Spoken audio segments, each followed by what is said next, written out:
Assalamualaikum warahmatullahi wabarakatuh.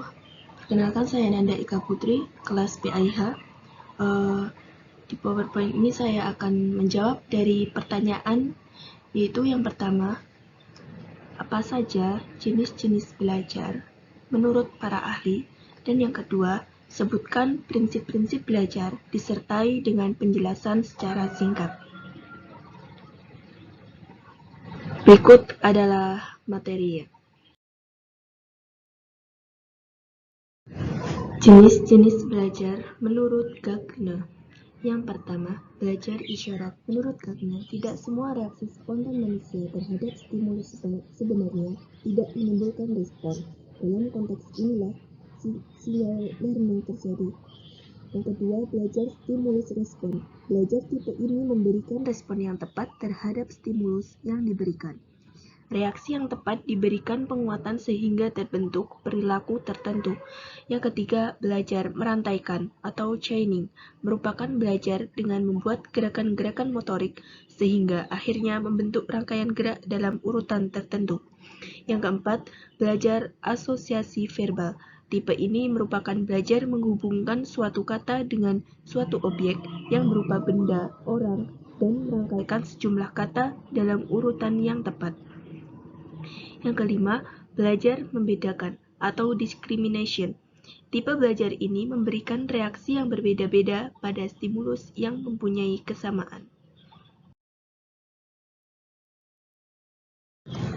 Selanjutnya, belajar konsep atau konsep learning, yaitu belajar mengklasifikasikan stimulus atau menempatkan objek-objek dalam kelompok tertentu yang membentuk suatu konsep.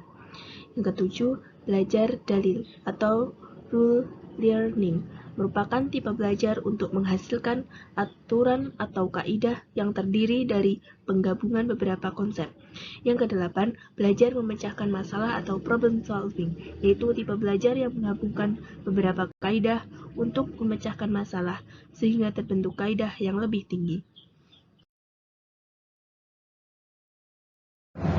Menjawab soal nomor 2, yaitu prinsip-prinsip belajar. Yang pertama, prinsip motivasi dan perhatian. Perhatian sangat penting sebagai awal pemicu dalam kegiatan belajar. Sementara motivasi berkaitan dengan minat siswa, jadi mereka yang memiliki minat tinggi pada mata pelajaran tertentu bisa menimbulkan motivasi belajar yang tinggi. Yang kedua, prinsip keaktifan. Pada hakikatnya, belajar itu merupakan proses aktif yang mana seseorang melakukan kegiatan untuk mengubah perilaku dan menjadi lebih baik. Yang ketiga, prinsip pengulangan. Dapat kita cermati dari dalil yang dikemukakan Edward L. Thorndike mengenai law of learning, bahwa pengulangan merupakan hak pertama dalam belajar. Semakin sering suatu pelajaran diulang, maka makin mantaplah pelajaran tersebut dalam diri siswa.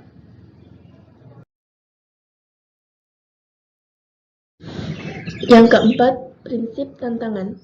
Penerapan bahan belajar yang dikemas dengan lebih menantang, seperti halnya mengandung permasalahan yang harus dipecahkan, maka para siswa pun juga akan tertantang untuk terus mempelajarinya.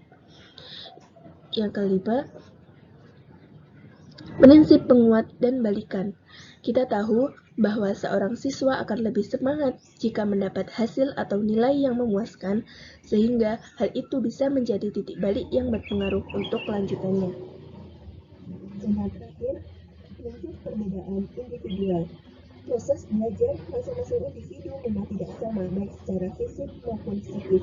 Untuk itu, di dalam proses pembelajaran mengandung penerapan bahwa masing-masing siswa harus dibantu agar lebih memahami kelemahan serta kekuatan yang ada pada dirinya, dan kemudian bisa mendapatkan perlakuan yang sesuai dengan kemampuan dan kebutuhan masing-masing.